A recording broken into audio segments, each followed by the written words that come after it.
অসমীয়া ৰঙালী বিহুৰ শুভেচ্ছা জ্ঞাপন কৰিলোঁ। লগতে আজি গৰু বিহু। আজি আমাৰ অসমীয়া পৰম্পৰা গৰু বিহু। অসমীয়া আজি আমাৰ 7 দিন বিহু বুলি কয়। 7দিনীয়া বিহুত আজি প্ৰথম বিহু গৰু বিহু। আমাৰ এনেধৰণে গৰুক গা ধুৱাই, কেনেধৰণে গৰুক গা ধুৱাই আপোনালোকক এবাৰ দেখুৱাবলৈ মই চেষ্টা কৰোঁ। আমাৰ অসমীয়া লোকসকলেতো সকলোৰে পৰম্পৰা জানেই। যিসকলে নাজানে তেখেতলোকৰ বাবে মই ভিডিঅ'টো প্ৰস্তুত কৰিছোঁ।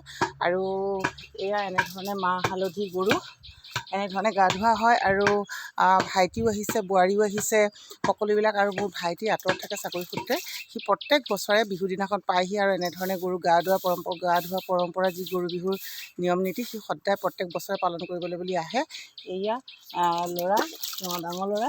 আমাৰ এনেধৰণে এডাল চাট বনোৱা হয়, গৰুৰ কাৰণে চাট বনোৱা হয়।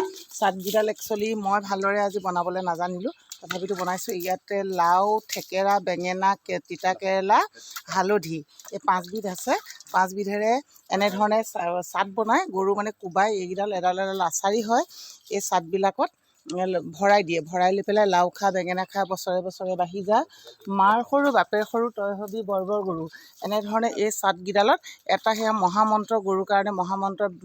গৰু আজি এই আচাৰিডালে পিটাৰ পিছতহে গৰুক কেতিয়াবা এচাট দুচাট দিব পাৰি। আৰু এই আচাৰিডালে পিটা মানে গৰুৰ ৰোগ ব্যাধি নাইকিয়া কৰা হয়।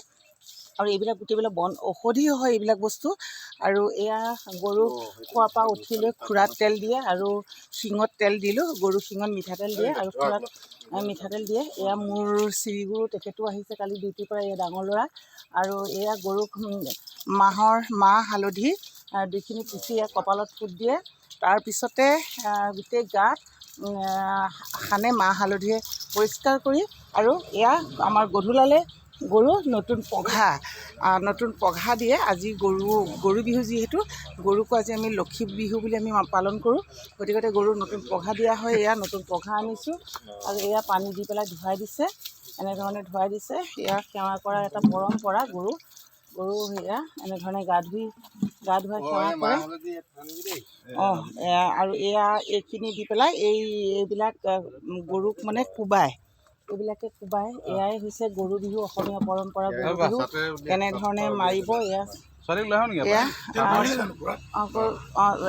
ছোৱালী শুলে আৰু মোৰ নালাগে, শুলে। এইকেইডাল খুলি দিব লাগিব। খোলাৰ পিছতহে কোবাব লাগিব। আৰু কেনেধৰণে খুলি পেলাই কেনেধৰণে কোবাব, এনেকৈ নহয়, ইয়াৰ পৰা দলিয়াই আৰু এইডালে চাটডালে এনেকৈ কোবাব লাগিব। এই চাটেৰে কোবাব লাগিব। আৰু নাই মালদি নাই আৰু নহয়, সেইডাল টান মানে। এয়া মই অকণমান খালী নিয়মটো মাহ হালধি সকলোৱে ঘঁহি দিলে। কৃষ্ণ কৃষ্ণ কৃষ্ণ কৃষ্ণ।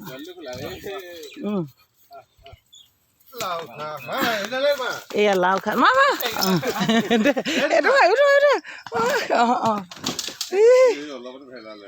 এয়া দৌৰে আগতে বান্ধি থওঁতে মাৰিব লাগিছিলে ন।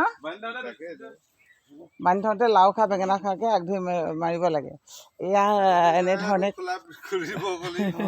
দৌৰাই কোবাই আৰু আচাৰিডালে এডাল কোবোৱাই নহ'লে একচুৱেলি এয়া নালাগে। হ'ব আৰু হ'ব এইডাল যিডাল মানে গৰু চাটৰ এইখিনি থেকেৰা বেঙেনা তিতা কেৰেলা এইবিলাক আজি মানুহে খাব লাগে। এয়া বুটলি খাচোন শুন গৰু হেৰি। এয়া এইবিলাক গৰুক কোবোৱা। এইকণ চেলেক চেলেক। এয়া অকণ তিতা। এই হালধি অকণ চেলেকিব লাগে। অকণ মাইনাকো দিওঁগৈ। কি খালা? হালধি খালা?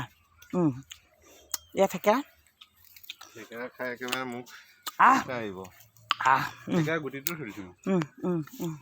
গুটিটো কি কামত আহিব? এইবিলাকেই হৈছে মহা ঔষধি।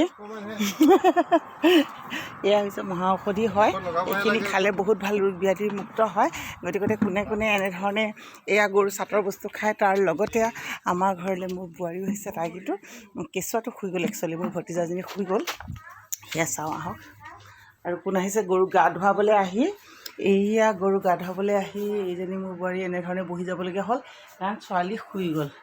আমাৰ কলিজাখন শুই গ'ল। এয়া তাইত শুই যোৱাৰ কাৰণে নহ'ল। আৰু এয়া গৰুক গা ধুৱাবলৈ আহি কথা পাতিয়ে বহি থাকিলে।